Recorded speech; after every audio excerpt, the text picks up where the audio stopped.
Dobre, takže ak môžeme začať, bol by som teda rád sa najskôr teda predstavil. A keďže tá interakcia je momentálne iba jednostranná, smerom ku mne, teda odo mňa ku vám, tak by som potom vlastne poprosil, teda pani učiteľka mi potom zakýva, ak bude chcieť niečo. Hej. A vidím teda obraz, ale nemám zvuk. No. Nevadí. Takže, moje meno je Martin Kruk, pôsobím vlastne ako mikrotik tréner a školiteľ pre vlastne sieťové systémy a bol som požiadaný teda, aby som tam spravil prezentáciu na tému vlastne sieťové protokoly siete a potom nejaké aplikácie. Musím priznať, že keďže siete sú také obsiahle, aké sú, tak len tie základy, ktoré som teda začal, tak by sme mali teraz v priebehu týchto pár minút, ktoré tu budú teda nasledovať. No, takže som si teda pripravil tieto veci, hlavne teda bude to o sieťovaní, bude to táto prvá časť o lokálnych sieťach a o nejakých protokoloch, o nejakých informátorách, o tom, ako sa presúvajú informácie, ako sa vytvárajú informácie, ako vlastne to prechádza cez tú sieť. Počkajte, to nefunguje. Upsi, skáče hore dole, dobre. Takže, mal by vám to vlastne priblížiť, by som povedal, trošku v takom ľudskom prednese to, o čom vlastne sieť je a ako vlastne sa vytvárala tá, by som povedal, najzlomovejšia služba v histórii ľudstva ako takého, pretože všetci by mohli namietať, že koleso bolo to najdôležitejšie a ten vývoj v tej, by som povedal, tej v industriálnom odvetví je to, čo ťahá ľudstvo, ale skôr by som povedal, že práve telekomunikácia, komunikácia ako taká je najväčší zlom, ktorý ľudstvo mohlo spraviť, pretože práve to, že sa tie informácie prenášajú v tomto momente vlastne zo sekundy na sekundu z jednej strany sveta na druhú stranu sveta, je niečo, čo ľudstvo posúva dopredu. Stáva sa vlastne z jeden celok a nie je každý klan osobitne bojuje za seba. Takže internet je práve tá služba, ktorá naozaj hýbe svetom a sami určite viete, že bez toho si neviete už ani predstaviť život. Bez internetu sa to vlastne viac menej ani nedá v tomto momente. Takže toľko zhruba asi zapadal takým nejakým úvodu. No a pozreli by sme sa ďalej teda na to vlastne, že o čom vlastne ten internet ako taký je. Trošku mi to skáče. Dobre, takže internet ako taký vlastne je celosvetová sieť spojených počítačov a sietí, ktoré momentálne pracujú poväčšinou, alebo teda to jadro, nie je jadro, ale to, čo je ku vám, funguje na komunikačnom protokole TCP/IP. Sú tam nejaké štandardy, o nich si budeme rozprávať, ako vlastne fungujú vo svete a ako sa teda spájajú, ako sa umožňuje spájať tie rôzne siete do toho jedného celku. Takže samozrejme, táto sieť obsahuje momentálne milióny firemných sietí. Ani nepoviem, že nejakých koncových počítačov, to je samozrejme v tej súkromnej sfére, tak každý z vás vlastne má svoj počítač pripojený do internetu. Firmy, government ako štát, samozrejme všetko to sú majú vlastne potreby spájať svoj by som povedal, nie len obsah, lebo nie je len obsah, ale dá sa zdieľať napríklad aj výpočtový výkon a ďalšie veci, takže je tam strašné veci, ktoré na čo je vlastne internet ako taký používa. A sú spojené teda do medzinárodnej infraštruktúry a túto infraštruktúru tvoria napríklad metalické káblové spoje. Samozrejme v poslednej dobe sa teda ten vývoj posunul do optických spojov, v tej medzinárodnej infraštruktúre a takisto bezdrôtové spoje, hej, pre tie oblasti, kde nie je možné vytvoriť či už metalické alebo optické prípojenie, tak tam sa používajú bezdrôtové spoje. Bezdrôtové spoje samozrejme sa používajú napríklad aj u vás doma, hej, na to malé prípojenie. A keď hovorím o tých bezdrôtových spojoch, tak tam sa veľkou väčšinou sa vo vašich domácom použití používa jednoduchý vlastne prípoj na 2,45 GHz. A tieto prípoje sú samozrejme tzv. Freebandové, čiže vo voľných pásmach, ale existujú aj spoje, ktoré majú obrovské kapacity, aj ako 1,2 a 2,5 gigabitu za sekundu a slúžia či už na nejaké profesionálne pripojenia vzdialených bodov, napríklad v mestách, kde je problém vykopať, samozrejme rozkopať nejaké ulice, tak sa použije takýto spoj na frekvencii, ktorá je platená a je vyhradená práve iba pre tento spoj, hej, v tej oblasti. Takže je to aj spoľahlivé z pohľadu náhrady optického spoja, je to vysoko efektívne. Pretože tá rozkopávka v meste môže stať niekoľkonásobne viac ako ten spoj. Hej. Samozrejme, tie spoje sú kvalitné, drahé, je to ako to zariadenie, ktoré stojí povedzme 10-15 tisíc eur. Hej. Takže stále tá cena pri takom spoji môže byť lacnejšia ako rozkopať ulicu v meste. Takže toto sú vlastne taká tá infraštruktúra, ktorá slúži na to spájanie. Budem sa ich sem tam samozrejme dotýkať a budem o tom príbežne ešte hovoriť. Takže to je infraštruktúra a na tejto infraštruktúre vlastne bežia rôzne servery a služby, ktoré vlastne vám sprostredkujú napríklad nejaký obsah. Čiže World Wide Web. Že World Wide Web si nemielte ako s internetom. Internet a World Wide Web, čiže www, sú dve rôzne služby. Internet je to, na čom to beží, čiže to je ten základ, toto jadro. A World Wide Web, čiže napríklad tie webové servery, tie bežia a využívajú ten internet na prenos dát. Takže na tej infraštruktúre routerov, serverov bežia vlastne serverové mašiny, ktoré vám zdieľajú nejaký content, napríklad Facebook a podobne. No, samozrejme, ako vidíte, je tam taká všeobecná veta, že všetky vlastne tie zariadenia, všetky tie veci majú jedno spoločné.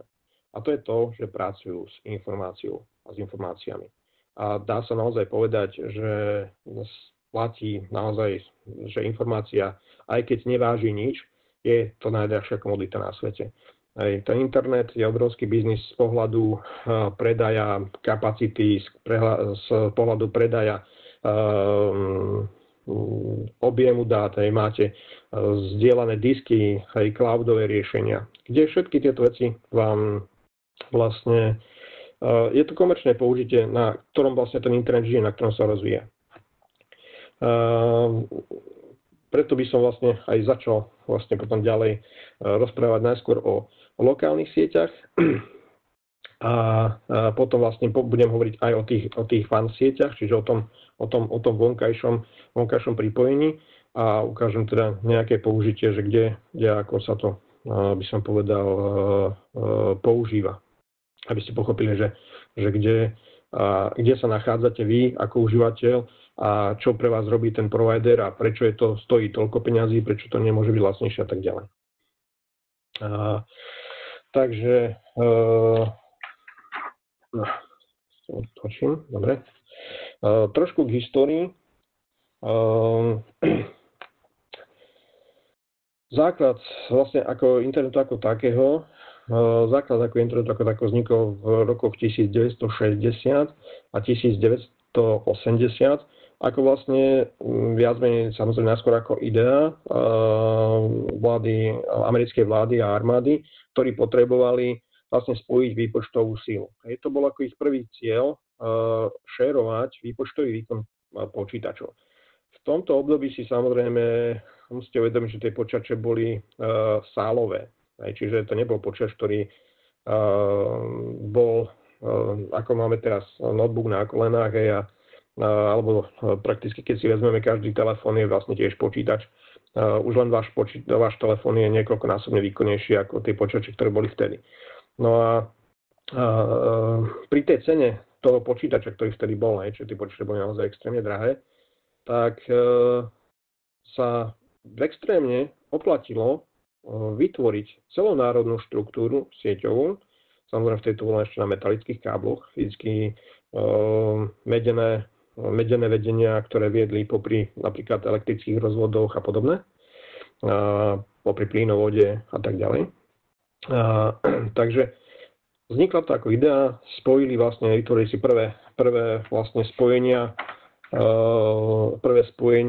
jednotlivých segmentov a samozrejme k tomu sa priradil aj akademický segment, čiže vysoké školy vlastne v Amerike sa prepojili, aby mohli zdieľať svoje vlastne výsledky práce a tak ďalej. Takže vlastne aj prvý e-mail ako taký sa vlastne datuje v tomto období, kedy vlastne vedci si preposlali medzi sebou nejaké informácie, ktoré potrebovali. No a samozrejme tá efektívnosť a táto využitie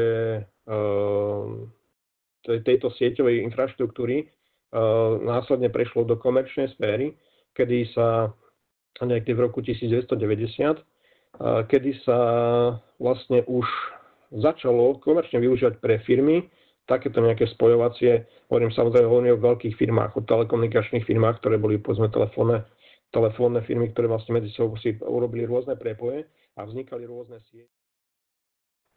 A hlavne, čo si treba vlastne uvedomiť, je to, že ten internet naozaj, keď si uvedomíte, že teraz máme 2015 rok, tak vlastne on je len nejakých 25 rokov starý, ako tak, 1900, pokiaľ dobre rátam. Dobre. Extrémne rýchly nábeh vlastne technológií, to, čo sa hovorí o výpočtovej technike, že za 3 roky to zastaralo, tak pri internete je to ešte rapidnejšie. Tam niektoré veci sú zastaralé aj v priebehu roka. Takže naozaj ten vývoj je extrémny. Tie prvé rýchlosti spojovacie boli samozrejme na úrovni pár kilobit za sekundu.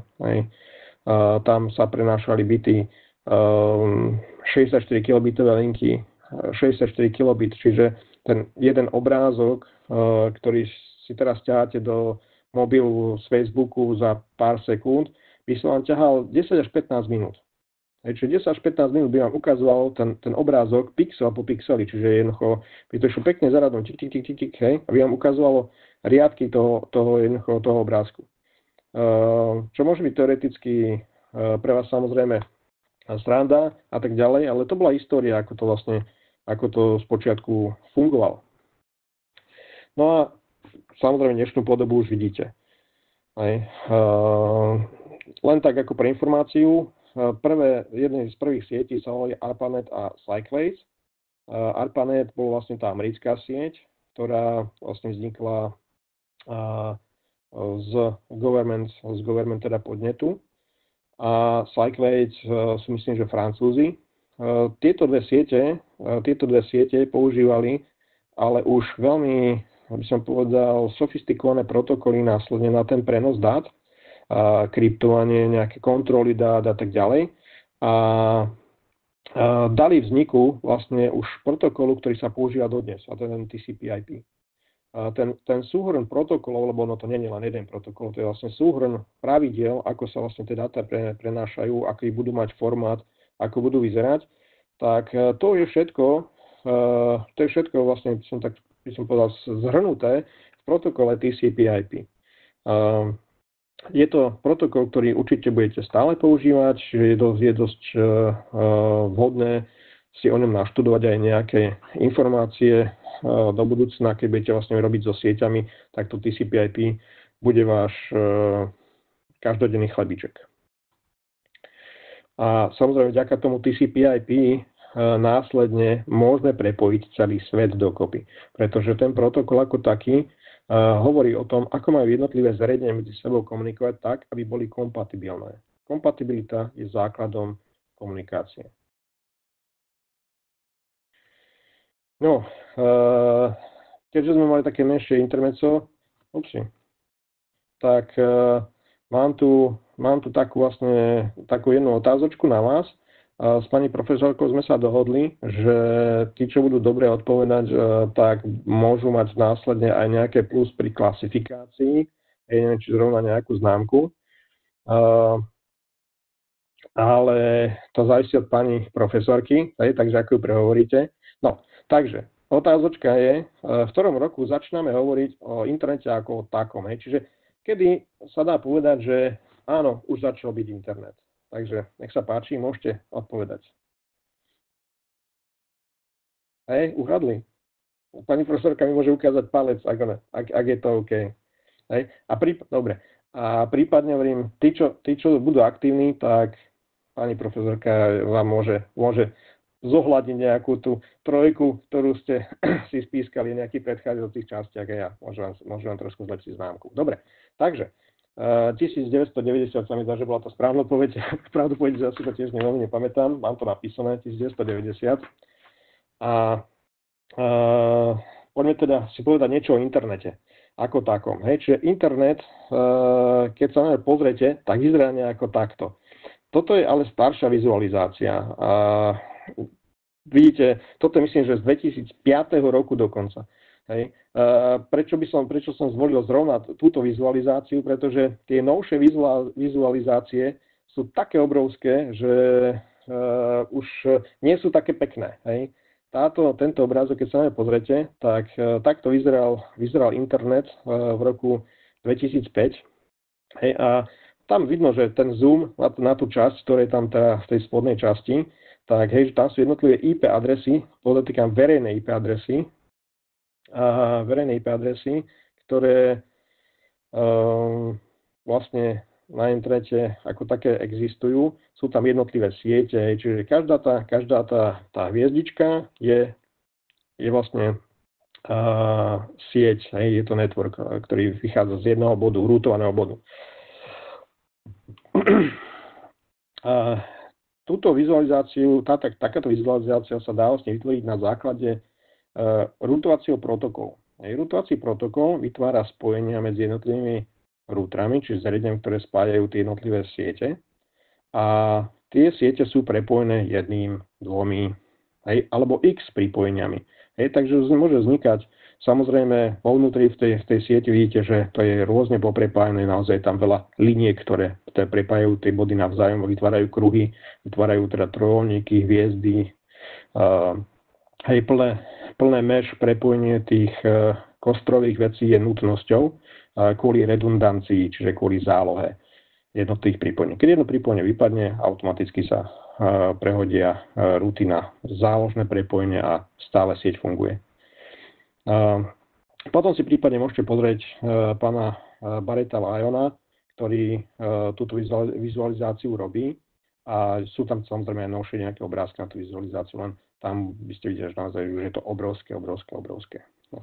Za tých pár rokov to narastlo extrémne. Takže to bola taká zaujímavosť. No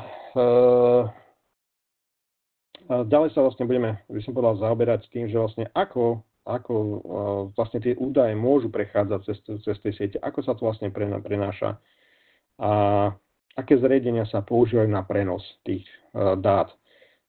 Z pohľadu core sieti sú samozrejme tie zariadenia asi najdôležitejšie, pretože bez tých zariadení by nebolo možný ten prenos medzi dvomi bodmi.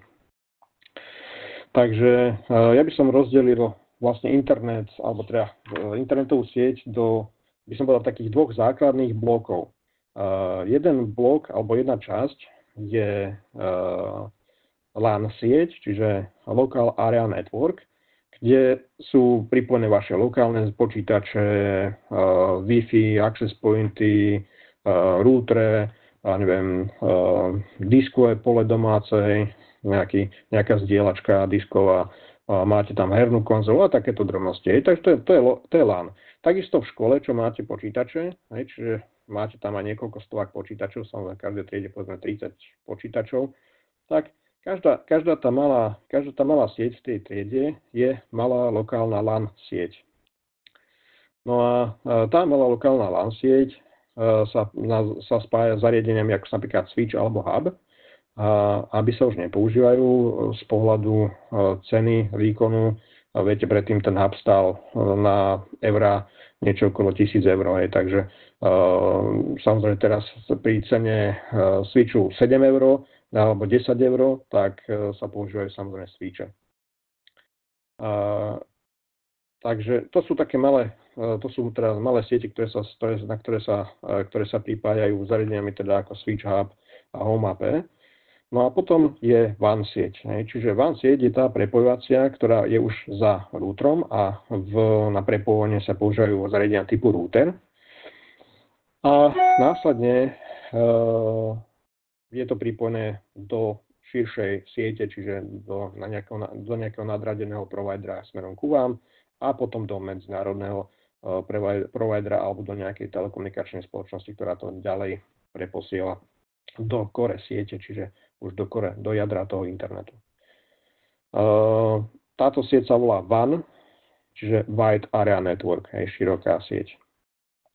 A samozrejme tu tie zariadenia, ktoré sa používajú najčastejšie, tak sú router, alebo ešte samozrejme sú iné technológie, ktoré by som potom povedal v tej ďalšej prednáške. Takže najskôr by sa zamerali na tie LAN siete a akým spôsobom vlastne to komunikuje v tej LAN sieti. Čiže tá vizualizácia toho je zhruba asi takto, čiže malé LAN siete sú vlastne prepojené do jednej veľkej WAN sieti. Samozrejme, ak ste videli ten predchádzajúci obrázok vizualizácie internetu, tak vidíte, že aké obrovské tu momentálne, koľko strašne veľa malých LAN sietí pospájaných dokopy. No, na to vlastne, aby tie jednotlivé LAN siete mohli medzi sebou komunikovať. Tak treba si uvedomiť, že každý výrobca softvéru si vytvára svoj vlastný komunikačný protokol. Samozrejme, ujednotiť výrobcov softvéru je katastrofa. Keď si vezmete, Novell mal svoj vlastný protokol, Windows mal svoj, Microsoft mal svoj vlastný protokol. Všetci väčší, to sú také samozrejme najznámejšie, každý mali svoj vlastný, ktorý samozrejme nebol kompatibilný s tým druhým protokolom. Tam prichádzali rútre a rútre vlastne umožňovali prenos dát z jedného protokolu do druhého, keď tie protokoly samozrejme podporovali.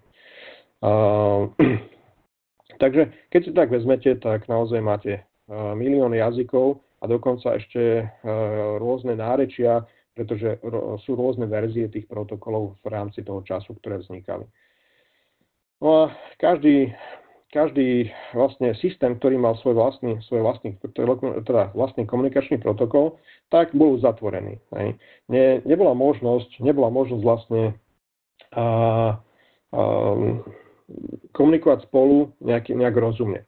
No a tu nastúpili vlastne, by som povedal, takí regulátori a trendsettery, ktorí povedali, že viete čo, aby to fungovalo, musí to byť správne takto. Musí to byť správne presne takto, nemôžete jednoducho teraz špekulovať, že budete používať niečo iné, každý niečo iné. Takže sa ustanovil tzv. OSI model a OSI model presne určuje, v ktorej časti sa aký protokol komunikačný môže používať a vlastne určuje a stanovuje tú kompatibilitu toho celého systému. Takže OSI model ako taký, keď sa na ňo pozriete, tak toto vlastne je usporiadané do vrstiev. Hovoríme o vrstvách OSI modelu, čiže po anglicky layer, sa teda o layer 1, 2, 3, 4, 5, 6, 7. Takže začíname samozrejme od spodku. Na spodku je tá fyzická vrstva, ktorá vlastne je priame prepojenie káblu, Wi-Fi alebo optiky. Tu sa stanovuje, ako sa bude prenášať a aké, frekvencie sa použijú, ako sa budú vytvárať jednotlivé prepojenia alebo prenášať tie jednotlivé bity, tie jednotky a nulky. predpokladám, že niečo ste z tohto sa možno už aj učili. Takže ja veľmi sa s tým zaoberať nebudem. Pre nás v tomto momente budú zaujímavé vlastne prvé tri vrstvy, čiže tá fyzická, spojová a sieťová, kde vlastne, by som povedal, sa vytvára práve tie telekomunikácie ako také. Čiže v týchto prvých troch vrstvách sa okočno budete pohybovať, pokiaľ budete v telekomunikáciách pracovať, takže je dobre o tom vedieť niečo viacej. Dobre, takže zase tu mám taký krátky kvíz.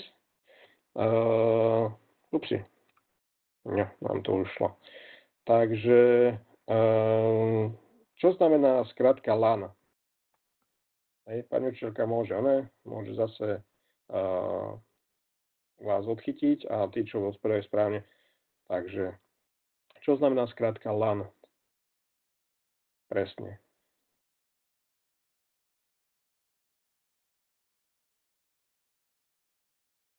Dobre, pokiaľ sa podarilo, je to Local Area Network.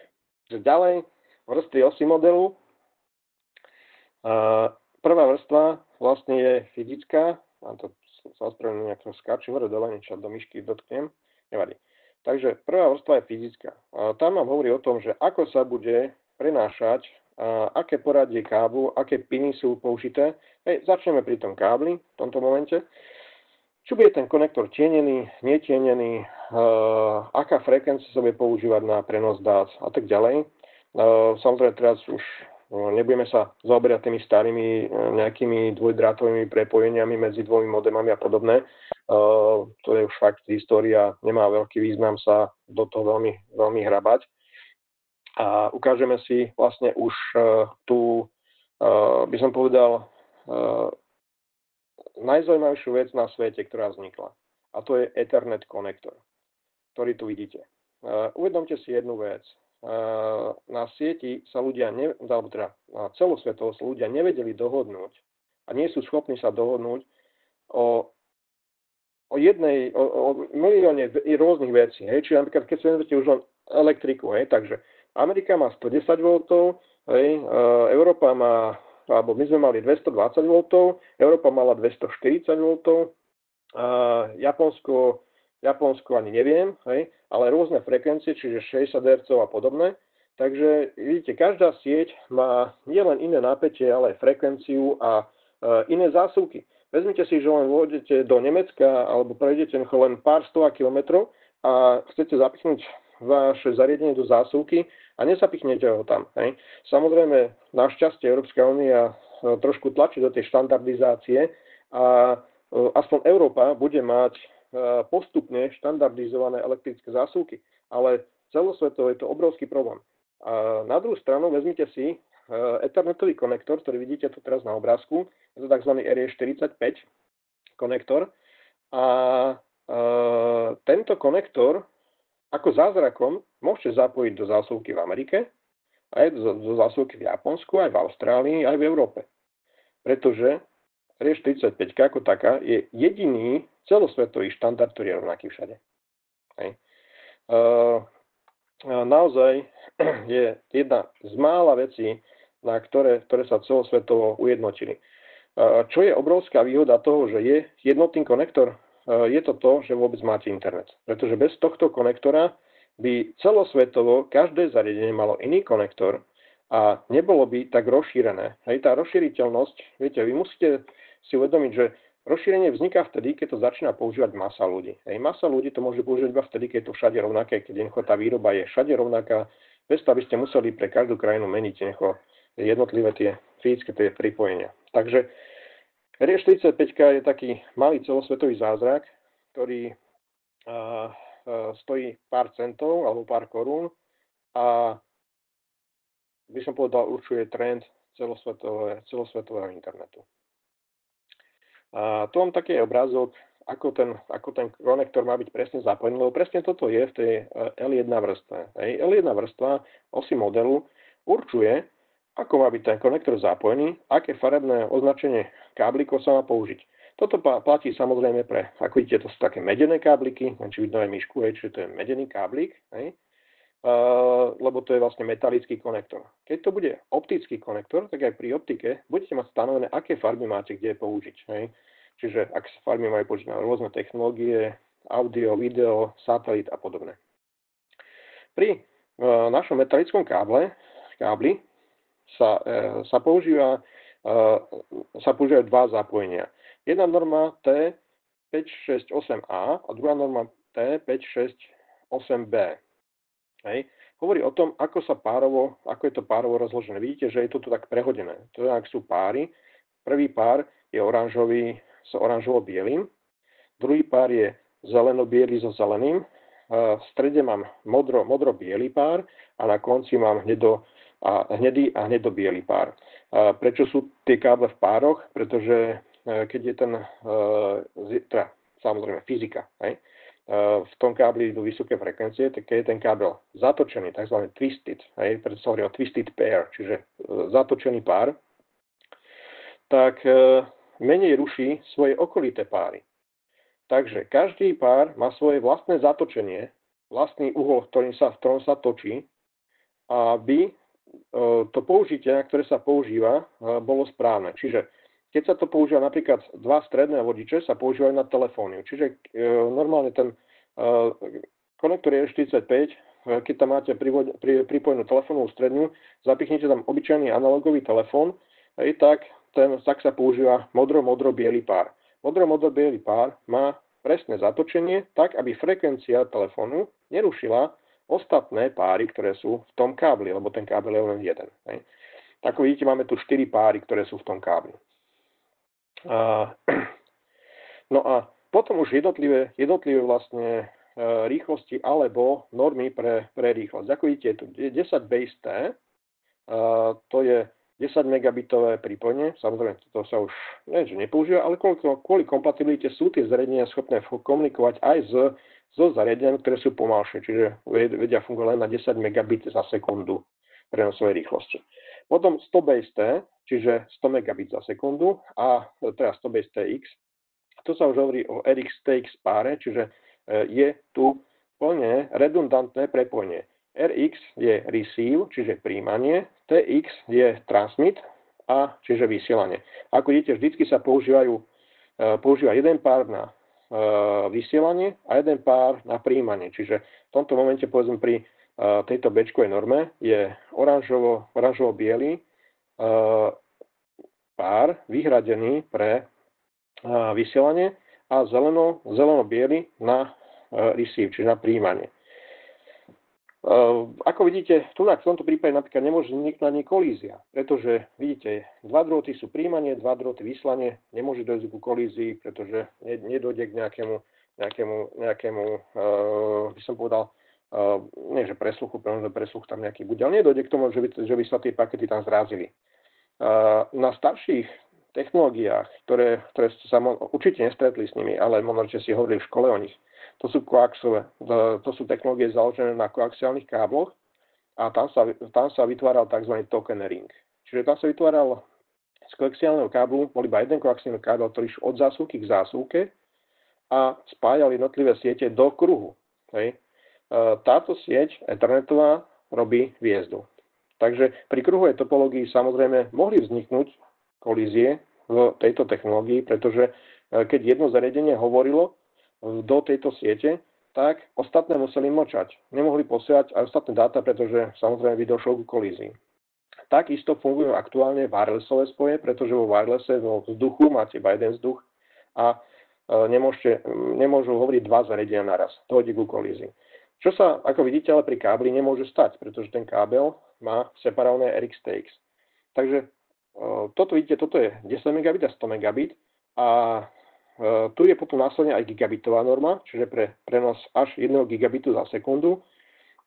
A vidíte, že už sa využívajú nielen tie dva páry, čiže RX-TX, ale využívajú sa všetky 4 páry. Vidíte, máte tu DA, DB, DC a DD. Čiže máte tu využité na tú komunikáciu všetky 4 páry a už není povedané, že toto je RX, toto je TX, pretože tam sa to, by som povedal, tak zmoduluje a idú tam vlastne o mnoho vyššej rýchlosti.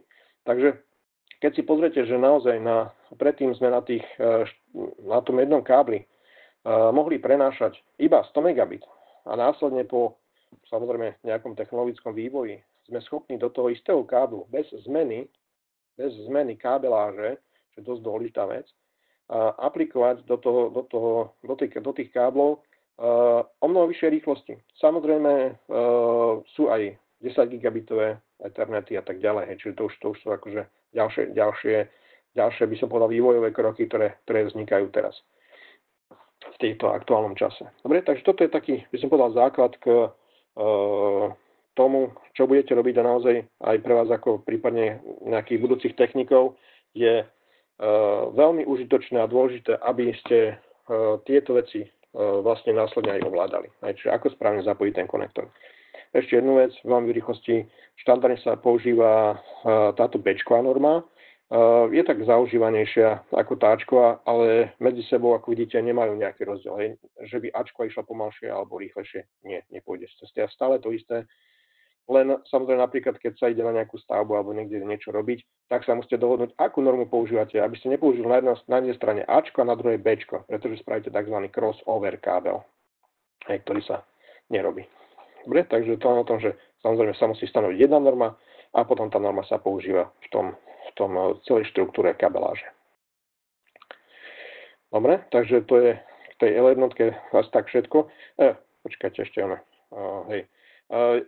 jednu samozrejme dôležitú vec, ktorú som zabudol povedať, tak na tejto úrovni, na tej L1 úrovni sa posielajú len jednotky a nuly za sebou. Čiže tam v zásade na tom páre môže byť napätie alebo žiadne napätie. Čiže vlastne sa používa 0,1. Stav teda je elektrika, nie je elektrika na tom kábli. Čiže doslova bity sa presúvajú z jednej strany na druhú stranu. Čiže druhá strana skontroluje, áno, je tam napätie, nie je tam napätie. A podľa toho prirať jednotku alebo nulku. Takže na L1 vrstve vlastne je to tá fyzická spojovacia a hovoríme o tom, že presúvame bity z jednej strany na druhú. Dobre, k L2, druhej vrstve osy modelu. To trošku skáče, prepáčte. Takže v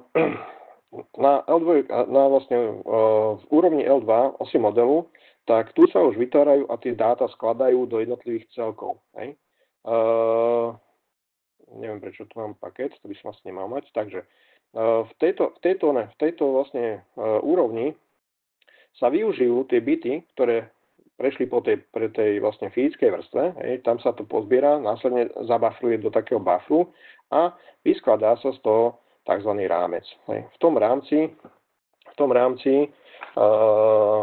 je presne stanovené, ako majú byť tie dáta poukladané, je začiatok rámca určený a následne samozrejme aj koniec. Časom som preskočil. Takže. Preskočil som nechtiac jeden slajd, no nie, že preskočil, teda je to tu. Takže pekne sa to do tej pamäti tej karty poukladá. Tie karty majú samozrejme limitované buffere. Ten buffer, ktorý tam je, presne určuje, aký ten rámec má byť veľký a samozrejme aj tá norma. No a v zásade, ako vidíte, krásne tu vidno aj na tomto vlastne obrázku, že máte vlastne nejaký štart rámca, kde je určené presne, ako má vyzerať teda ten začiatok.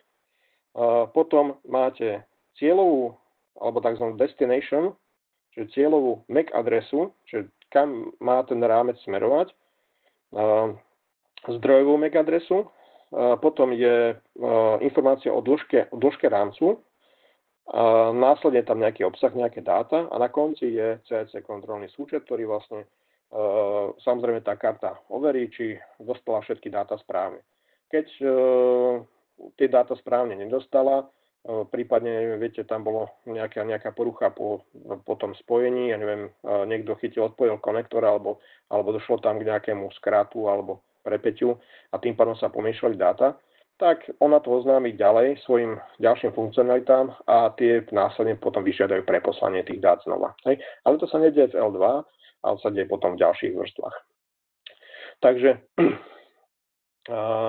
Takto zhruba si vyzerá vlastne rámec, ktorý sa prenáša, ktorý sa následne poskladá z tých jednotiek a nul, ktoré tam prechádzajú po tom kábli.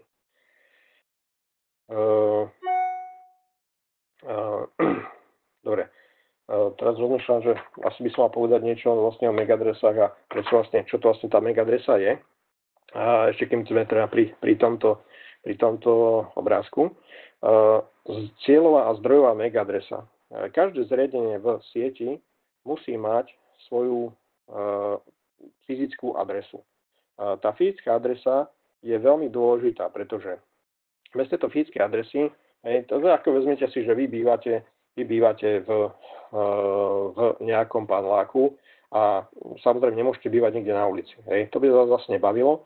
Takže každé zariadenie na to, aby vlastne by sa mohlo byť presne tie dáta presúvané z jednej strany na druhú, tak musí mať svoju jedinečnú adresu v rámci aj celého sveta.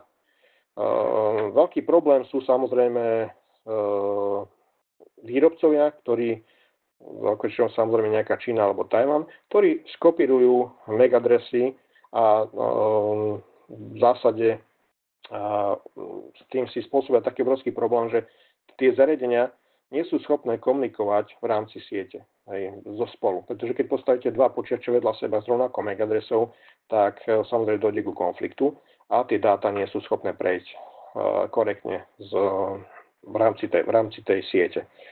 Čiže vždy každé zariadenie má svoju vlastnú megadresu a táto megadresa sa ako keď posielate niekde obyčajnú poštu, vlastne zapíše do obálky do obálky tých dát a následne na základe tej megadresy je tá obálka doručená na správny počítač naspäť.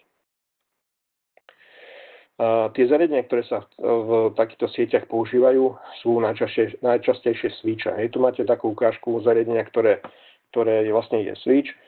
Môže to mať samozrejme kopec portov, najmenej ten switch bude mať samozrejme 2 porty, to sa už takého nevyrábajú. Aktuálne kúpite 5-portové, 8-portové, 16, 24, 48 portov. Ako vidíte, môže to mať samozrejme aj optické prípojky, ako má tento to má 2 optické prípojky a tak ďalej. Čiže môže to mať samozrejme už aktuálne aj Wi-Fi, aj wireless ako taký môže byť súčasťou switchu. A pokiaľ je to switch, tak ten switch vlastne prenáša údaje medzi vašim počítačom a počítačom vášho suseda v lokálnej sieti práve na základe tejto megadresy. Switch má tabuľku megadries, ktorú si vlastne on ukladá, pamätá a vytvorí prepojenie medzi vami dvomi, keď vydáte požiadavku na to prepojenie. Čiže vy pošlete svojmu kamarátovi napríklad správu. Budete mať vpustený Skype, pošlete mu správu a ten paket príde, alebo teda ten rámec príde na ten switch. Následne sa zistí, OK, mám tu megadresu v tabuľke, pozrie sa do tej tabuľky megadres a pokiaľ ho tam nájde, tak ten paket pošle tomu vášmu susedovi. On si ho zase príjme na svojom počítači. Ak ste videli, samozrejme, vždy tam máte aj zdrojovú, čiže aj tá vaša megadresa sa udržiava v tom pakete, v tom rámci. A následne samozrejme on vám odpovie naspäť a na základe tej vašej zdrojovej megadresy sa to vráti ku vám ten paket a vy môžete úspešne komunikovať medzi sebou. Pokiaľ budeme vlastne v budúcnosti pracovať samozrejme s nejakými schémami, tak je dobre vedieť, aká značka sa používa pre switche, čiže ako vidíte, je to krabica so šípkami hore doprava doľava. Čiže switch, ktorý samozrejme sú rôzne switche, takže môžu mať napríklad rôzne farby. Toto je typizovaná značka, ktorá sa používa v Cisku a by som povedal, že to prešlo aj do ostatných, by som povedal, aj k ostatným výrobcom, pretože Cisco je trendsetter, čiže keď Cisco začne povie, že áno, toto je značka pre switch, tak následne sa to celosvetovo chytí a keďže budete vidieť potom niekde v nejakých schémach použitie nejakého switchu, tak toto bude veľkou väčšinou tá značka, ktorá sa tam bude používať. No, tak som povedal, samozrejme, môžu to byť rôzne zariadenia. Hej, toto máte ďalšiu ukážku, ktorá je použiteľné do lokálnych sietí. Toto je také kombinované zariadenie, ktoré dokáže byť vlastne aj router, čiže tu už máte kombináciu WAN-LAN zariadenia, čiže poviete si, áno, toto zariadenie nakonfigurujem tak, že bude mať Ethernetové porty od 2 až po 10 v LAN sieti, čiže to bude moja LAN sieť, takisto wireless bude moja LAN sieť, no a zase nás zdochli. Ajajaj. No. Tak to som zvedavý, čo teraz bude zase. Raz, dva, tri. No. Zvuk vyzerá ako. Ide zvuk? Ide zvuk? Dobre. Ale dobre, super, dobre. Fú, už som sa zlakol, že nepôjde zvuk zase. No, zaspávací počítač máte.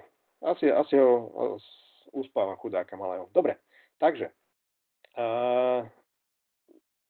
toto zariadenie napríklad je malé domáce Home AP, ktoré, ako vidíte, vám umožní naozaj byť veľmi variabilný. Máte tam optický port, máte tam USB port, čiže na pripojenie napríklad nejakého externého disku. Optikou môžete pripojiť prívod, môžete to mať pripojené napríklad vaše diskové pole, tiež takisto, ktoré má sieť a ktoré má optiku, vysokorýchlostne. No a umožňuje napríklad aj normy, ako je napájanie cez Ethernet. Ten Ethernet 1, to je PoE, čiže Power over Ethernet, napájanie cez Ethernetový kábel. A dokonca na poslednom porte dokáže on sám napájať ďalšie zariadenie. Napríklad webovú kameru budete mať. Hej? Webovú kameru môžete pripojiť priamo cez ten Ethernet 10, čiže ten posledný port, čo úplne napravo, a rovno napájať tú kameru z toho Ethernetu 10. Takže naozaj vidíte, že tie zariadenia sú naozaj variabilné a samozrejme predtým to také nebolo, ako predtým sme mali zariadenia, ktoré boli switch, hub a podobné. A nemali sme toľko možností, museli sme si kúpiť samostatný wireless access point. Teraz ho máte všetko v jednom, aj all in one. A samozrejme tá cena tohto zariadenia je niekde úplne inde s porovnaním tej kombinácie 5-6 zariadení, ktoré vám toto jedno nahradí.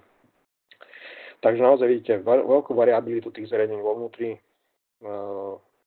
ktorá vám vlastne aktuálne prichádza vďaka samozrejme rozšíreniu variability toho vlastne internetu ako takého. Dobre. Tu mám vlastne ešte nejaké značky, s ktorými sa budete stretávať. Takže v LAN sieťach je dosť časté zariadenie typu bridge. Zariadenie typu bridge vlastne spája lokálne siete. A tak ako som povedal, môžeme si pri tomto zariadení povedať, že porty Ethernet 2 až Ethernet 10 budú vlastne LAN sieť. A táto LAN sieť sa vytvára práve tak, že povieme, OK, chcem priradiť tieto porty do bridgeu. Čiže vytváram jeden bridge. Takže to by sme mali takúto značku pre bridge. No a pokiaľ tam priradím aj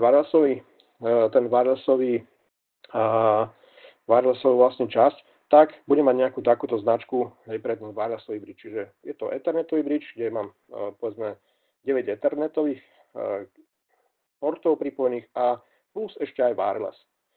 No a pokiaľ to bude zariadenie typu router, čiže je aj schopné routovať do WAN siete, tak tam tá značka je krúžok, trošku sa mi to rozmazalo, sa ospravedlňujem, potom skúsim pohľadať krajšie obrázky. Čiže je to, vidíte, taká tabletka so šipkami dovnútra a s dvomi teda antenkami. Čo to sú také najbežnejšie značky, ktoré budete používať, keď budete si robiť nejaké schémy a vytvárať vlastne nejaké schematické obrázky alebo teda siete, budete robiť nejaký engineering sieti. Toto by som povedal základný obrázok spojenia dvoch počítačov cez štandardný switch. Prepájam vlastne tú pracovnú stanicu A s pracovnou stanicou B. No, tak ako vidíte vlastne v rámci tej lokálnej siete prenášam rámce. Rámce mi hovoria tom teda, že ten rámec má svoju nejakú zdrojovú, cieľovú MAC-adresu a v rámci tej lokálnej siete fyzická adresa tých počítačov, aby som ich vedel adresovať, je práve tá ich MAC-adresa. Ako vidíte, každá MAC-adresa musí byť inakšia. No a keby boli samozrejme rovnaké, tak by došlo ku konfliktu. No a ako sa tá MAC-adresa vytvára? Prvé 3 čísla, hej, ako samozrejme vidíte, že je to v hexa, hej, čiže v hexa prvé 3 čísla určujú výrobcu. Každý výrobca dostal svoje pridelené MAC-adresy na týchto prvých 3 pozíciách a výrobca sieťovej karty má svoje prvé 3 čísla MAC-adresy. Výrobca matičných dosák takisto. Hej. Kupuje si čipy a tie čipy majú presnú MAC-adresu, ktorú vlastne je celosvetovo jednoznačná.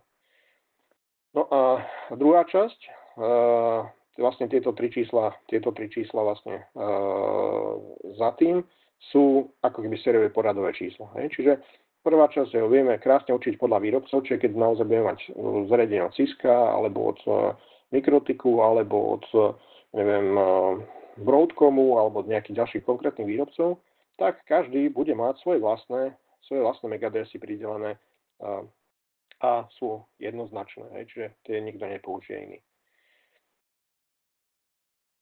No, paket, tým pádom, ako som hovoril, keď je vlastne, alebo teda ten rámec, keď je posielaný z počítača číslo A do počítača B, tak musí byť presne smerovaný. A to je tzv. Destination MAC adresa, čiže cieľová MAC adresa. Čiže keď ten rámec vychádza z pracovnej stanice A, tak je presne smerovaný na konkrétnu MAC adresu druhej strany. Samozrejme, to, že tento počítač vie, kam má poslať ten rámec, sa vytvára v rámci takej tabulky v počítači a vo switchi a v každom zariadení. Je to tzv. ARP tabulka. ARP tabulka vlastne udržiava zoznam svojich susedov a aktívnych susedov v každom sieťovom zariadení. Čiže oni si spravia také nejaké oznámenie, rozpošľú si tie svoje MAC adresy, oznámujú do siete, že sú živé. Každé zariadenie 2-3 krát za sekundu pošle informáciu do siete, že áno, žijem tu, prosím vás, toto je moja MAC adresa, toto je moja IP adresa. A zariadenia, všetky sieťové zariadenia si vytvárajú ARP tabulku a v tejto ARP tabulke držiavajú túto informáciu a sem tam ju refreshnú, že aby teraz sa zistil, že áno, že či stále ešte živá tá druhá strana, či sa neodpojil kábel alebo niečo podobné. Na základe tejto tabulky vieme posielať dáta z jednej strany na druhú stranu.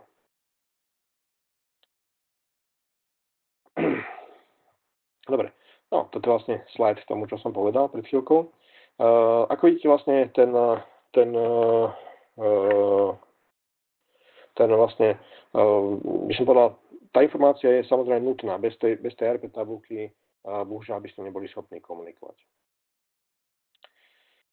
No, samozrejme, nemôžeme bohužiaľ udržiavať nekonečnú tabulku. Nemáme nekonečné rámky, aby sme vedeli pokryť celosvetovú sieť. Hej. Preto ten layer 2, čiže tá MAC-ová komunikácia sa deje naozaj iba v lokálnej sieti.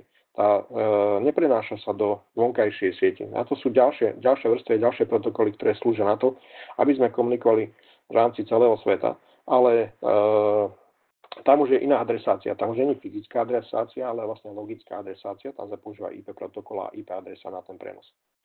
Pre tú základnú LAN, teda dobre, sa používa MAC adresa a ARP tabulka na udržiavanie týchto informácií o tom, že ktoré zariadenia sú živé. Samozrejme ďalej budeme prechádzať k IP protokolu a k layeru 3 alebo tretie vrstve OSI modelu, pretože samozrejme chceme posielať informácie vonka. Chceme posielať informácie do internetu, chceme získávať informácie z internetu. Ak chcete ísť na nejakú webovú stránku, tak už sa nemôžete pohybovať v lokálnej sieti. Samozrejme, pokiaľ ten webový server nemáte u vás lokálne. Pokiaľ by ste ho mali lokálne, tak ten switch vám zabezpečí komunikáciu v rámci lokálnej siete. Ako náhle ten server vonka, napríklad taký Facebook alebo niečo podobné, tak už idete smerom von do internetu a už ste vlastne v tretej vrstve. Upsi, nám ušlo. Dobre, zase kratučký kvízik, s akými jednotkami vlastne sa pracuje v L1 vrstve. Že s čím vlastne L1 vrstva pracuje. To je otázočka číslo 1.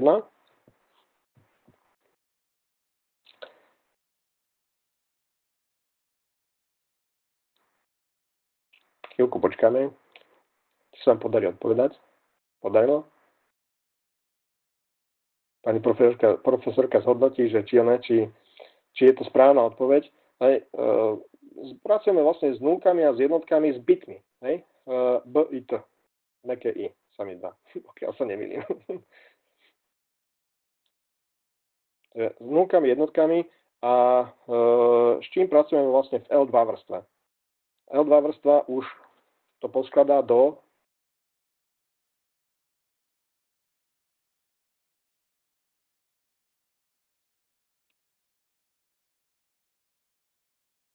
dobre, do rámca, správne. Tá informácia sa zloží, už sa vytvára vlastne nejaký kontinuálny obsah a už to pokračuje ďalej. Takže môžeme pokračovať ďalej L3.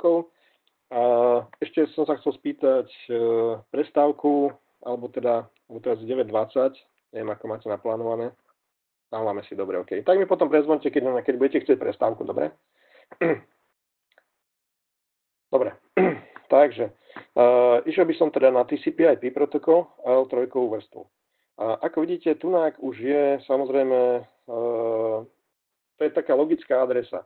To je ako keď už niekto na tú vašu... Aha, už si voláme, dobre. Sekundičku. Áno.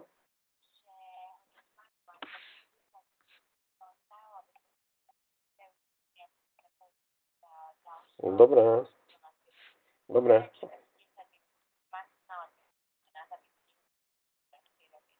10 minút, OK, v poriadku. Ďakujem. OK, takže trošku to zrýchlim. No. IP adresa je vlastne už to, čo sa napíše na tú obálku, to do tej pošty a tam už bude presne vaše meno a poschodie. Hej. Doteraz sme mali nejakú vašu adresu, ako napríklad, neviem, nejakú Jedlová 7 napríklad, hej. A teraz chceme už aj logicky presne určiť, že v tom paneláku, na ktorom poschodí ten človek býva, ako sa volá. Takže to je tá IP adresa. Čiže keď je tam Jožko Mrkvička, hej, tretie poschodie, Jedlová 10, tak to je IP adresa a následne pod tým MAC adresa. IP adresa určuje teda už také logické usporiadanie v rámci toho. Tam momentálne samozrejme sa používa tzv. IPv4, zatiaľ ešte stále, aj sa bude používať. A tam sú tie logické adresy od 1.1.1.1 až po 255.255.255. Čiže vidíte, že ten rozsah už v tomto momente samozrejme, keď sa IP protokol stanovoval, alebo keď sa očoval, tak nikto nepredpokladal, že sa takto tá sieť rozšíri. Celosvetovo. Preto vznikol problém. Ako vidíte, hneď keď sa na to číslo pozriete, tak vidíte, že to je málo IP adres. Tie IP adresy nepostačujú na to, aby pokryli celý svet.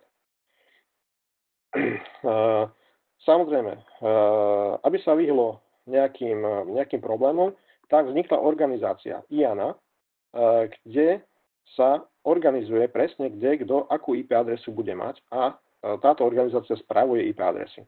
Čiže keď chcete nejakú IP adresu, musíte byť členom IANY a následne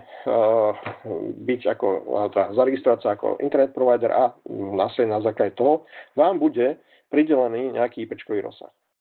A momentálne už IP-čkové rozsahy bohužiaľ sú všetky minuté, všetky rozdelené.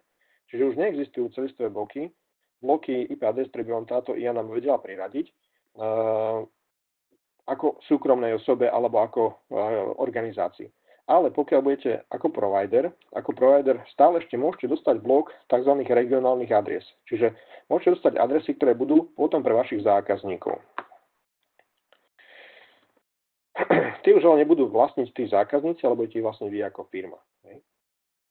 No, čo je problém pri tej IPv4? Pri IPv4 je problém taký, že ak ste si všimli, že vlastne nevieme adresovať všetky zariadenia na svete. Nemáme také množstvo IP adres.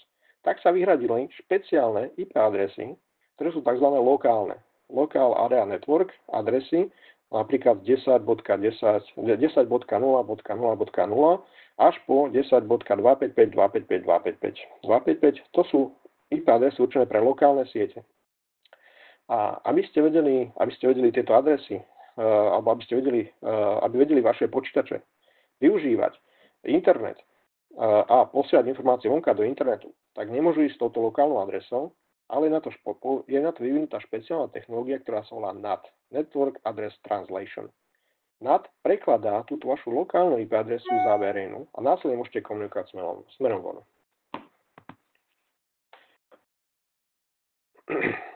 No. Takže na to, aby vlastne bolo tento preklad možný, tak musí byť na to špeciálne zariadenie, ktoré vlastne udržiava zoznam spojení a v tomto zozname vlastne sa vytvára a udržiava taká špeciálna tabuľka zdrojovej a cieľovej IP adresy, kde následne, keď chcete ísť komunikovať vonka do internetu, napíšete si www.facebook.com, tak sa to musí preložiť a presmerať von. Tieto zariadenia sa, nie že volajú router, ale toto NAT sa dá vykonávať na routeroch, čiže na zariadeniach, ktoré vedia udržať túto tabuľku a vedia routovať informáciu, čiže router. Tiež môžete po slovensku sa to hovorí smerovač. Smerovač teda prevezme komunikáciu z lokálnej siete s lokálnymi IP adresami a presmeruje ju a prepošle ju do WAN, čiže do WAN siete, do verejnej siete. No, samozrejme do WAN siete sa používajú nejaké protokoly, väčšinou dynamické protokoly, nepoužívajú sa statické ručné nastavenia, pretože by to samozrejme bolo veľmi zložité a tam sa používajú protokoly ako napríklad BGP a OSPF, ktoré umožňujú dynamicky vlastne routovať. Takisto, keď dojde k nejakému výpadku, tak presmerujú do záložní tráz a tak ďalej, tak ďalej.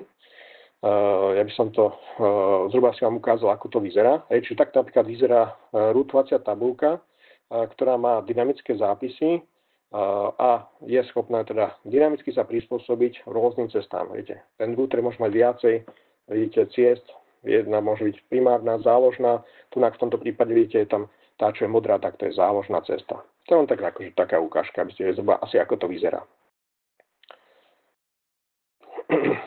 No. Prenos paketu, ako vidíte, v tomto, aj v tom predchádzajúcom obrázku je rovnaké, by som povedal, rozpoloženie, čiže počítač A, počítač B a routuje sa, alebo teda prenáša sa už paket na L3 vrstve cez ten router a ten router presne preposiela dáta.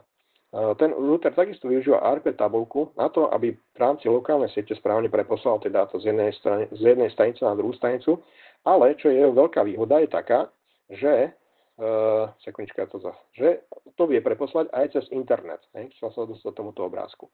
Čiže ak tu vidíte, tu máte jednu stanicu. Vidíme, že jeho cieľom toho paketu je počítač, ktorý je tu, to počítač B. A v ceste máme internet. Napríklad toto je v Bratislave a toto je v Košiciach. Čiže naozaj vieme preposlať aj cez veľkú sieť vďaka zariadeniam typu router dáta z jednej strany na druhú. No, aby som toto som mal ešte aj nejaký kvízik. Dobre, ten zatiaľ vynecháme, lebo ešte samozrejme si to už nestili povedať, ale chcel by som ukázať tento obrázok ešte jednom. Takže, toto tu hore je ten rámec, ktorý sme mali predtým na tom obrázku, čiže vidíte, že tam bola nejaká hlavička rámcu, source, destination, MAC adresa, potom tam bolo veľkosť rámcu a tu sú tie dáta. Toto sú tie dáta, vlastne to je na L2 vrstve a to, čo nám vlastne prechádza ďalej do L3, je práve tieto dáta. A tieto dáta, to je už IP paket. IP paket je vlastne zabalený v tom rámci a L3 vrstva si ho vybere a následne sa na neho pozrie. Tento paket sa skladá z IP hlavičky a zase z nejakých dát, ktoré sa zase presúvajú do ďalších vyšších vrstiev. IP hlavičke, neviem, či to mám aj rozpísané, bohužiaľ nemám. IP hlavičke je zdrojová a cieľová IP adresa, čiže tam už je to presné adresovanie na tej obálke, ktorú som vám hovoril. Čiže máte tam meno, adresu a povedzme poschodie. No a tento IP paket sa už dá posielať do internetu a vlastne routere zariadenia sa rozhodujú, ako ten paket správne smerovať, aby prešiel cez tú celú internetovú sieť z bodu A do bodu B. Samozrejme, to adresovanie musí byť presné. Keď sa tam pomýlite a napíšete tam namiesto Jožko Mrkvička Mirko Mrkvička, tak vám to nepríde, samozrejme, ten paket. Nemá ako. Dobre, mám tu vlastne len takú jednoduchú ukážku NATka. NATko vlastne je to naozaj nutná služba v IPv4 sieťach, bez tej sa nepohnete. A udržiava sa to v takejto tabulke, volá sa to Connection Tracking tabulka. Táto tabulka je udržiavaná len v zariadeniach typu router, dobre, v iných zariadeniach sa to nerobí. A ona udržiava túto tabulku a následne urobiť preklad zdrojovej alebo cieľovej IP adresy. Čiže vezmeme si príklad, ako to vlastne funguje. Takže tento obrázok by som povedal vysvetľuje fungovanie internetu ako takého z pohľadu IPv4 internetu ako takého. Začneme tu dole, právo dole, tým užívateľom, ktorý si vlastne so svojím lokálnym počítačom pripojí na router, to je varosový router, dá do prehliadača, do internetového prehliadača www.youtube.com. Čiže napíše story do toho riadku. Teraz, v rámci internetu sa pristupuje IP. Čiže nepristupuje sa na www.youtube.com. To bohužiaľ nejde. Preto funguje taká utilita, alebo teda taká funkcionalita, ktorá sa volá DNS. Domain Name Services. Čiže doslova prekladá to www.youtube.com na IP adresu konkrétneho už toho serveru. Ten DNS preloží na IP a začne sa vytvárať paket, ktorý, ako vidíte, je destination. Destination cieľ je 213.81.154.152, ktorý ten DNS preložilo teda na toto IP. Zdroj je 192.168.1.89. To je IP adresa počítača. Tento paket s požiadavkou na, tu ďalej pokračujú dáta za ním, požiadavkou na povedzme nejaké konkrétne video. Tento paket príde na router. Čiže príde na router a tu v tomto bode samozrejme sa zistilo, že cieľ je niekde vonka vo WAN sieti. Ten paket bohužiaľ nemôže výjsť vonka z toho routera so zdrojovou IP-čkou lokálnej LAN siete. To by jednoducho nefungovalo, pretože ako náhle by ten paket takto bol preposlaný vonka, tak prvé zariadenie, ktoré vlastne má dynamický routing, by tento paket zahodilo. Pretože doslova zariadenia, ktoré sú vonka, tie core, tie jadrové zariadenia, majú vždy taký príkaz firewall, ktorý hovorí, pokiaľ bude zdrojová IP adresa lokálna LAN sieť, tak to zahoď. To nemá čo robiť vonka v internete. Tak, a hlavne by sa ten paket nemal ako vrátiť naspäť, pretože tá lokálna adresa je použitá iba u vás vo vašej LAN siete, není routovaná vonka do internetu. Takže router použije NAT a nahradí v tom pakete, doslova prepíše ten paket a zapíše do ňoho svoju IP adresu, aby ten paket vedel trafiť naspäť správne. A on udržiava v tej Connection Tracking tabulke tú informáciu o tom, že to zmenil. Dobre.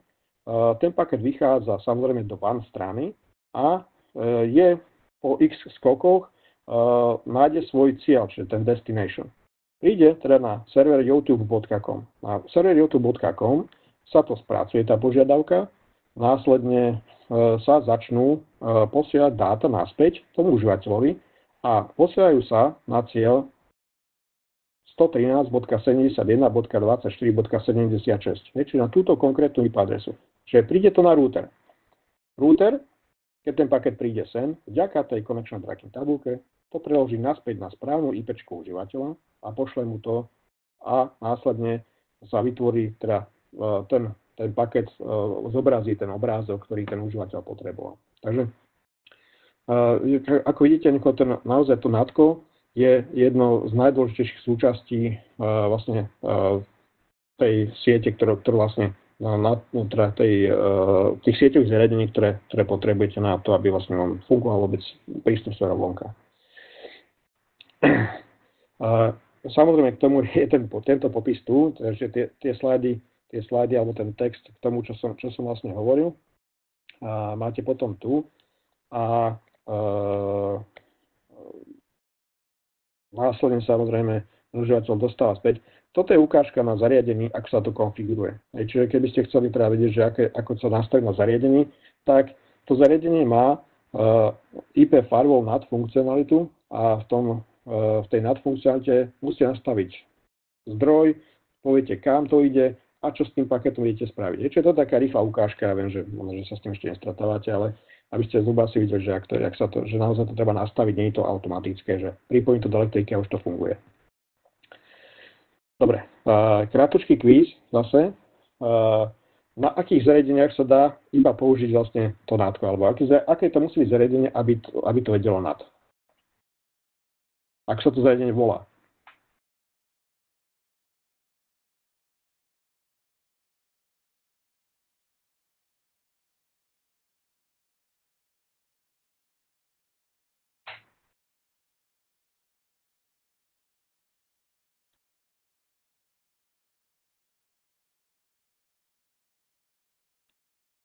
Takže to zariadenie, jasné. Dobre, takže zariadenie sa musí volať router, čiže iba router vlastne vie urobiť ten preklad NAT, lebo router má funkcionalitu zaznamenávania informácií. Dobre. NATko, ako by som vám chcel ešte povedať druhú, lebo sú vlastne dva smery, samozrejme. Je zdroj a cieľ. Vezmite si, že ste policajt, hej, a chcete sledovať nejakú kameru, ktorá je na škole v lokálnej sieti pripojená, je tam možno viacej kamier a tie kamery ale bohužiaľ nemajú verejné IP adresy, čiže neviete na ne pristupovať presne a správne, ale sú v lokálnej sieti. Zase je tu funkcionalita NATka, kde vám umožní by som povedal, sledovať. Dobre, takže, čo sa vlastne deje? Takže ten policajt chce sledovať tie kamery u vás a samozrejme zase využije to DNS preklad, čiže on si otvorí povedzme telefón, na ktorom má internetový prístup a do svojho prehľadača napíše http://kamera.security.sk napríklad. Toto je preložené zase DNS službou na konkrétnu IP adresu a aj konkrétny port sa môže byť vlastne určený. Takže on vlastne smeruje, destination je IP adresa toho routera, čiže to je ten router, čo bol predtým, s IP-čkou 113.71.24.76. A ten paket príde sem na router. On ale, bohužiaľ ten router, pokiaľ by ste mu nepovedali, čiže pokiaľ by ste mu nevytvorili nad smerom dovnútra, tak by nevedel, že to má preložiť na tú kameru. Čiže má zmeniť destination. Vidíte tuto dole, ak stojí ten policajt, tak to vlastne je to zmenenie cieľu. Aj predtým sme menili source, že skadiaľ to vychádza, a teraz zmeníme cieľ. Čiže namiesto toho, aby to spracoval router a ten router mu poslal nejakú informáciu, tak to presmeruje dovnútra, do LAN siete, na tú web kameru. Čiže tam tá webkamera na lokálnej sieti a ten policajt tým pádom vidí, lebo sa mu tá informácia vráti zase naspäť, aj takým istým smerom, a vidí obraz z tej kamery. Čiže NATko umožňuje nie len pristupovať znútra, smerom von do internetu, aby ste videli internet, ale aj umožňuje zvonka pristupovať na vnútorné servery. Vidíte, prvá akcia bola source, čiže menenie zdrojovej IPčky a toto je tzv. Destination, čiže menenie cieľovej IP adresy. Samozrejme, tieto pravidlá treba nastaviť ručne a treba nastaviť korektne, aby to všetko fungovalo tak, ako má, ale následne vy zvonka viete pristupovať na vaše zariadenia. Či už sú to webkamery, tlačiareň a napríklad diskové pole. Čiže viete si urobiť takéto jednotlivé pravidlá, ktoré budú v tom routeri uložené rad za radom a budú presmerovať do lokálnej siete. No a samozrejme, všetko sa tu deje práve vďaka tomu connection trackingu. Keby ten connection tracking tam to zariadenie nevedelo, čiže bolo by to hub alebo switch, tak tým pádom to nevie udržať tú informáciu a vlastne by sa to stratilo. Takže to je všetko k tejto prvej časti. Ja sa len napijem.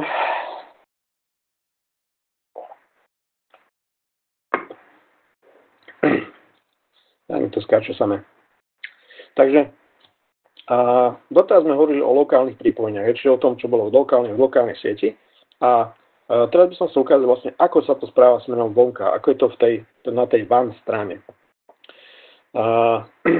Tá WAN strana vlastne vytváraná, tá štruktúra je vytváraná samozrejme už asi nie vami, ale musí byť vytváraná nejakými telekomunikačnými operátormi, ktorí vytvárajú práve tie prepojenia.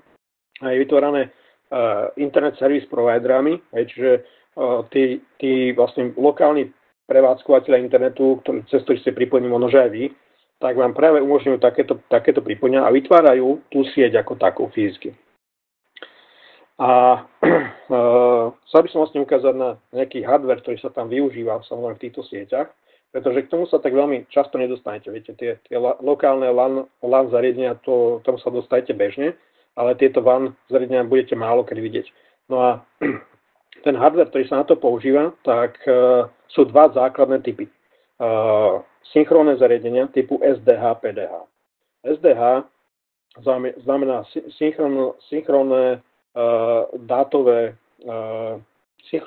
zariadenia a asynchrónne sú tie by som povedal, novšie, pretože tie synchrónne sa začínali, by som povedal, z tých začiatkoch používať, ale sú aj extrémne drahé.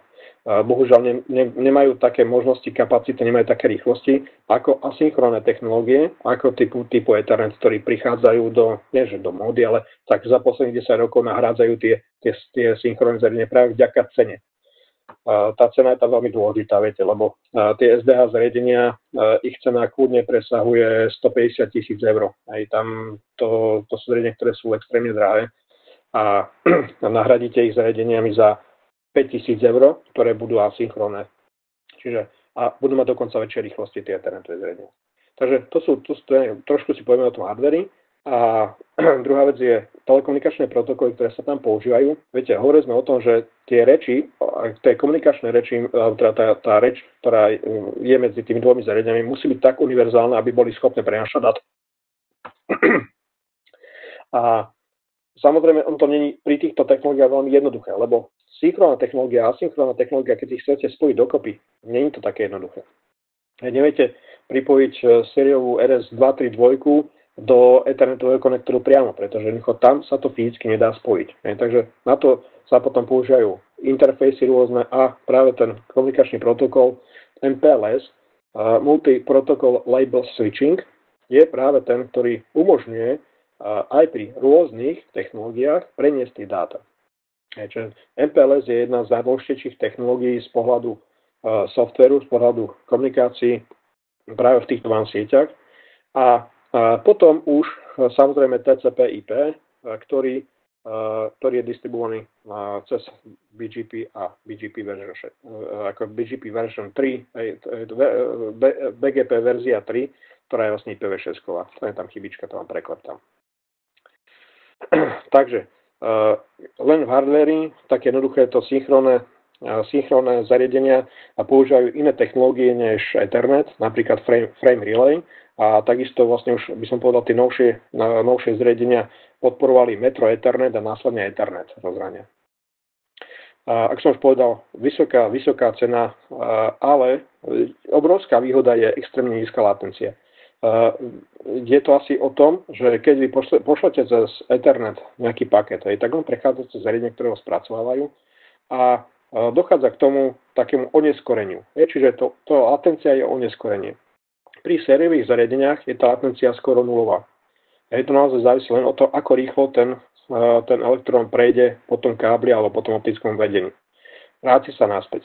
Pri Ethernete už nejde len o to spojenie, ale ide aj o zariadenia, ktoré to musia v tej ceste spracovávať. Čiže je tam niekoľko desiatok zariadení, ktoré ten paket musia prevziať, pozrieť sa do tabulky a následne posielajú. Čiže to spracovanie v tých zariadeniach pri synchrónnych a asynchrónnych je naozaj extrémny rozdiel. Vezmite si, že latenciu po synchrónnom zariadení do Ameriky by ste mali na úrovni možno, že 10 milisekúnd na synchrónnom zariadení.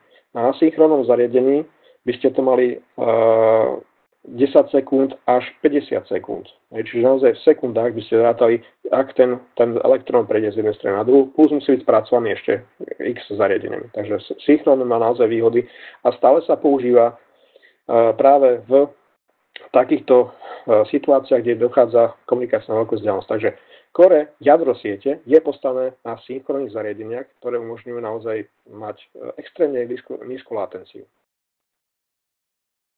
Takto to zhruba si vyzerá. Toto je Cisco Stratacom zariadenie, ktoré vlastne, ako vidíte, je to obrovská kráva, ktorá má kopec portov, nejaké moduly a dá sa to samozrejme, vidíte tam rôzne rozhrania, máte tam aj Ethernet, sú tam optické rozhrania. Je to zariadenie, ktoré sa možno, že s ktorým sa v živote nestretnete už, ale takto to vzniká. Toto je v tých core, v tých jadrách siete, takéto nejaké zariadenia takéhoto typu. No a druhý typ zariadení, to sú vlastne teda tie asynchrónne ethernetové zariadenia. Jeho nevýhodou je samozrejme tá nejaká latencia, pretože tam to môže kolísať, tá prístupová doba, alebo tá odozva toho paketu môže byť rôznorodá. Čo má ale obrovskú výhodu v tom, že sú tam aktuálne obnovo nižšia cena, aj naozaj 10% z ceny tých synchronných zariadení a dajú sa dostávať aj extrémne rýchlosti. Aj oproti tým synchronným zariadeniam, ktoré doteraz boli, už to je momentálne sú ťažko prekonané a také, že 100 gigabitov ethernetové porty je už bežná záležitosť samozrejme na tých core, na tých prenosových sieťach. Už bežne sa dostanete k zariadeniam, ktoré majú 10 gigabitový port. Ako kúpite si za 300 € router, ktorý má 10 gigabitový port na pripojenie, povedzme, serveru do lokálnej siete. A to je taký príkladík takého malého vlastne zariadenia. Vidíte, zase je to nejaký switch, má to 24 portov, optický port, Wi-Fi. Takže to by som len taký rýchla ukázočka. Dobre, zase rýchly kvízik. Preskočilo. Čo znamená skrátka WAN doslovne? Čo to znamená?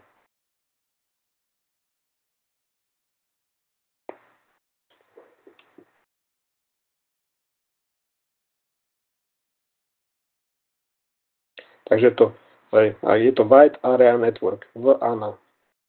Dobre. Poďme sa pozrieť na protokoly, ktoré sa používajú vlastne v tejto sieti. Ak som hovoril MPLS. MPLS je naozaj ten protokol, ktorý umožňuje prenášať tie dáta či už cez routere, alebo cez PDH, SDA zariadenia, teda cez Ethernetové routere, cez metro switche a podporujú všetky core routere. Je predpoklad, že tie vaše nejaké malé routeriky doma, ktoré máte, takže to podporovať nebudú, pokiaľ samozrejme to nebude nejaký konkrétny Cisco alebo neviem, Cisco, Mikrotik, čo ešte tak môžete mať doma. Možno, že nejaké zaexle, ťažko. Ešte by teoreticky ešte mohli také akože kvalitnejšie zariadenia. Ale všetko to domáce to samozrejme ten MPLS nevie a spolia sa na to, že už sú pripojené cez Ethernet technológiu. Takže následne v tých sieťach už na tých koncoch sú už ethernetové zariadenia skoro vždy. Naozaj neexistuje už, že by ste boli pripojení cez sériovú komunikáciu. Už keby sme len hľadeli na to, že cena najlacnejšieho SDA zariadenia niekde okolo 7 000 €. Takže veľkoväčšinou sa používa teda IP protokol a IP protokol je vždycky rutovaný v rámci tejto siete dynamicky. Tá dynamická distribúcia sa pre IPv4 sa používa BGP a pre IPv6, čiže na tej distribúcii už tých nových sietí a toho, aby mohol byť každý užívateľ na svete už adresovaný priamo, a IPv6 to zabezpečuje, tak sa používa BGP verzia 3. Tá robí vlastne distribúciu už tých jednotlivých sietí smerom až ku vám, až do lokálneho počítača. A mali by sme si vlastne niečo povedať o IPv6, aby ste videli, že vlastne prečo to tak je. Takže vlastne prečo je ten dôvod, že potrebujeme tú zmenu? Aj prečo vlastne potrebujeme IPv6?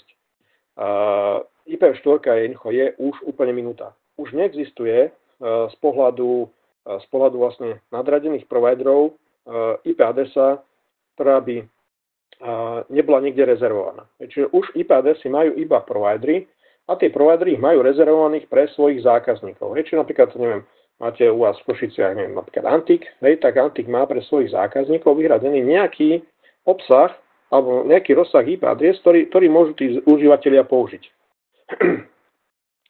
Ale má ich limitovaný. Už ich nemá, že požiada o ďalšie, pretože prišlo ďalších 5000 zákazníkov, tak chce byť ďalších 5000 IP adres. Už ich nedostanú. Už má iba limitované zdroje. Ako náhle vlastne dochádzalo k tomu, že sa ide IPv4 minúť a už sa vedelo o tom, že už dochádzajú voľné IPčky, tak sa začal vytvárať nový trend, nie nový trend, ale nový som nazval, už bola vyvinutá IPv6, aby sa predišlo k tomu, že nebude možné prideliť ďalším zákazníkom nové IPčky. Preto sa to vyvinulo tak, že každý užívateľ bude mať minimálne lomeno 64 masku, 64 bitovú masku pre svoje zariadenia. Čiže každý užívateľ na svete bude mať minimálne toľkoto IP adres, a neviem, koľko biliónov to je. To ako nejdem to ani čítať. A ani to neprečítam. Takže každý užívateľ momentálne má nielenže dostatok IP adres pre seba, ale môže adresovať úplne všetky zariadenia. Keď si vezmete, že za 10 rokov môže mať vaša ľavá ponožka jednu IPčku a pravá ponožka pravú IPčku a dáte si ich, zohrievať, pretože tam budú inteligentné vlákna, ktoré budú toto vedieť, tak to nie je absolútne problém. Samozrejme tie nové spotrebiče kuchynské ako inteligentná ladnička, ktorá vám pozrie, aké máte potraviny, skontroluje trvanlivosť, pretože každý ten kelímok, ktorý donesiete domov, bude mať IPčku a bude mať informáciu o tom, že akú má spotrebu, čo tam je, koľko kalórií, čo obsahuje.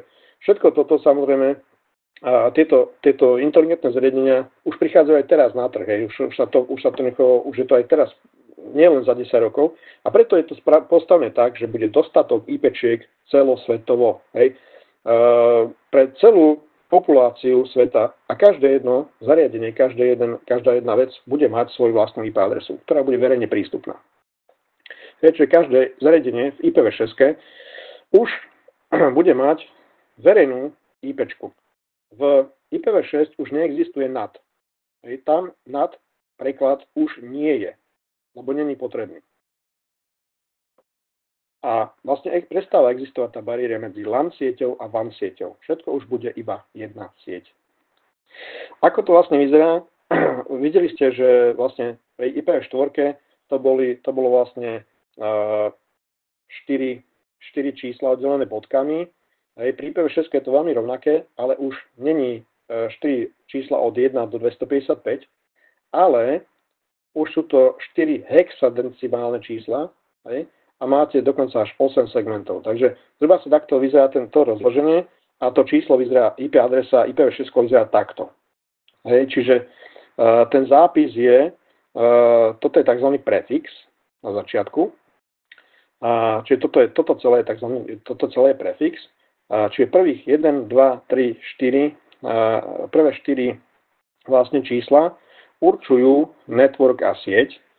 Potom máte dve čísla, ktoré určujú lokálneho providera, alebo teda providera ako takého. Čiže už aj tunak, keď si to vezmeme, tak tých providerov môžu byť miliardy. A posledné dva čísla sú určené vždy pre vás ako pre užívateľa. Pretože vlastne každý užívateľ celosvetovo dostáva minimálne lomeno 46 či 48 bitový rozsah. Takže každý užívateľ na svete má tieto dva posledné čísla variabilné a toto budú použité pre jeho sieť, domácu sieť. A vidíte, toto je taký plný zápis a aby to bolo trošku jednoduchšie, tak sa povedalo, že budeme zapisovať skrátene, aby to dávalo trošku hlavu a petu. Takže sa ignorujú nuly. Čiže tieto nuly, ktoré sú tu, vidíte, ich červeno, tak sa zmažú, ale môže sa to spraviť iba raz. Čiže znajú sa z nuly, ktoré sú tuto vo vnútri a sa to oddeli takto tými dvomi bodkami. Čiže FE 80 dvojbodka, dvojbodka. Tieto nuly sa ignorujú. A takisto sa ignorujú nuly na začiatku riadku, lebo tie nie je potrebné zapisovať. Však vždycky ako matematika je jasná, keď je tam nula na začiatku, tak sa ignoruje. Takže takto vyzerá zápis IP adresy. Je to trošku samozrejme zložitejšie, vďaka tomu hexadecimálnemu zápisu je to ťažko pamätateľné. Predsa len toto si asi nebudete pamätať, tu IPv4 by ste si ešte teoreticky zapamätali, ale toto IPv6 si pamätať nebudete. Tunák bude naozaj veľký význam toho DNS, Domain Name Services, a budete mať na budete mať vlastný DNS serverík, kde si tieto IPčky zapíšete a budete pristupovať na kamera.joško.sk. Budete mať vlastné DNS. Aby ste si nemuseli pamätať tú IPčku. To je samozrejme najjednoduchší prístup. Dobre, no a ešte by som chcel upozorniť vlastne na jednu vec, tým skončíme. IPv6 má plne automatickú konfiguráciu. Čiže vy nemusíte vlastne nič konfigurovať.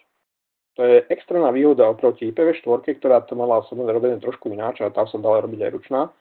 Tu na IPv6 je podmienka, že vy máte všetko automatické. Čiže aj to narutovanie, už sme aj zdochli, to narutovanie vonka bude automaticky robené.